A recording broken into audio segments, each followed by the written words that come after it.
Uma das aplicações mais importantes das transformações matriciais é a computação gráfica. Vamos considerar uma matriz, no nosso primeiro exemplo, 2 por 2, com entradas 0.5, 0, 0.5. Portanto, uma matriz, como sabemos, define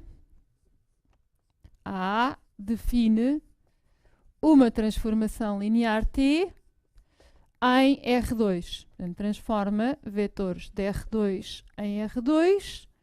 Com a regra, o transformado de todo o vetor de R2 é o resultado de multiplicarmos por A esse vetor. No caso da matriz A, esta matriz define uma transformação geométrica, uma contração em R2. Portanto, mediante a multiplicação por esta matriz, 0.5, 0, 0.5, um ponto de coordenadas 1, 3, por exemplo, é transformado no vetor 0.5, 3 vezes 0.5.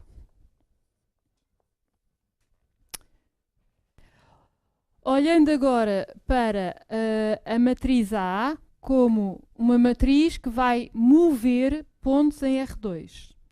Pensando então em 3 pontos, o ponto U de coordenadas 0, 1, o ponto V de coordenadas 1, 3 e o ponto W de coordenadas 3, 0, vamos ver a ação de A sobre a figura gráfica que pode ser vista deste lado quando unimos os 3 pontos que resultam num triângulo.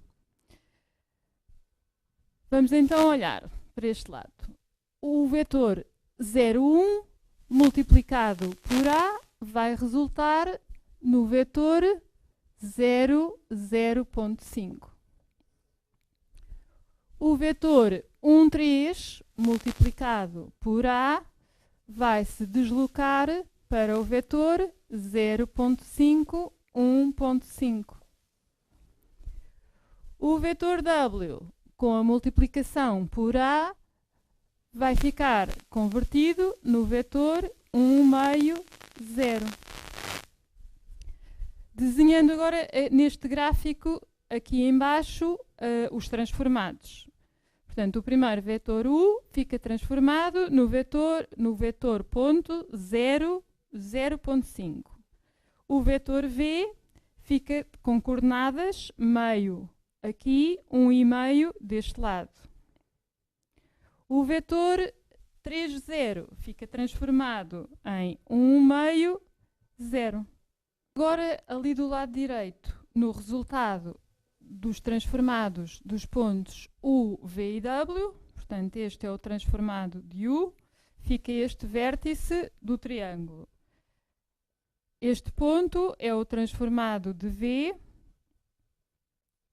que fica neste local, que será o vértice de cima do triângulo. E o transformado do W vai para esta localização. Unindo de novo os vértices, podemos então ver que tem como resultado da multiplicação por A, obter metade do triângulo original. Exemplo 2. Seja agora a matriz A com as entradas 1, 0, 0, menos 1. A matriz A define agora uma reflexão relativamente ao eixo x1.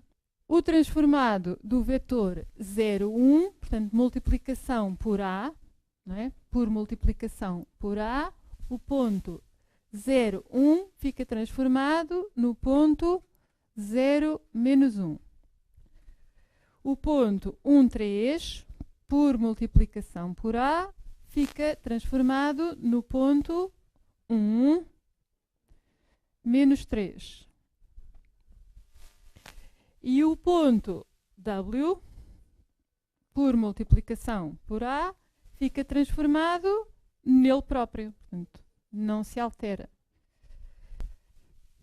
Representando a nossa figura gráfica e o seu transformado. Unindo então os pontos dos vértices do triângulo, T de U com T de V e T de W, obtemos agora o resultado da transformação reflexão em x1 por multiplicação matricial por A, que é exatamente o nosso triângulo refletido. Exemplo 3. Seja agora a matriz A com entradas 0, 1, menos 1, 0. Vamos ver de que modo é que a matriz A define uma rotação em π sobre 2 relativamente à origem. Portanto, pondo a matriz a multiplicar pelo vetor 0, 1, aqui deste lado, portanto, vai ser transformado no vetor menos 1, 0, menos 3, 1, 0, 3. Mais uma vez representando os nossos transformados aqui neste gráfico, neste plano. Portanto, temos o vetor menos 1, 0, que é o transformado de U. O vetor menos 3, 1, que é o transformado do vetor V. E o vetor de coordenadas 0, 3, que é o transformado do vetor W. Unindo os vértices T de U com T de V, e T de U e T de V com T de W, obtemos o resultado de se ter feito a rotação em π sobre 2 do nosso triângulo original. Mais uma vez, a matriz A multiplicada pelos pontos que são os vértices do triângulo, movem-o, deslocam o triângulo para uma nova posição. Exemplo 4. Seja agora a matriz A com entradas 1 na primeira entrada e o resto 0. Vamos ver de que modo é que A define uma projeção no eixo x1. De novo, testando nos nossos pontos o VW. Portanto, por multiplicação por A, o ponto 0, 1 fica convertido ao ponto de coordenadas 0, 0, 0. Multiplicação por A transforma o vetor 1, 3 no vetor 1, 0. Multiplicação por A sobre o vetor 3, 0, transforma o vetor, não o altera, portanto fica o vetor 3, 0 não se vai mover, vai ficar no mesmo local.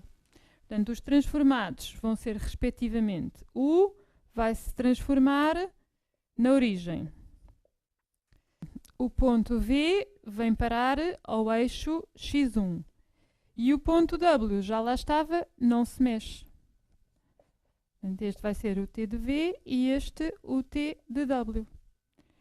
Representação agora do transformado do nosso triângulo. Portanto, um dos vértices, este vértice vem para a origem, o vértice que estava lá em cima desce para este ponto e o vértice 3, 0 mantém-se igual.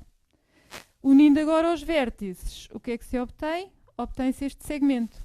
Portanto, este segmento é a sombra do nosso triângulo no eixo x1. Portanto, estamos a ver uma projeção no eixo x1 a funcionar.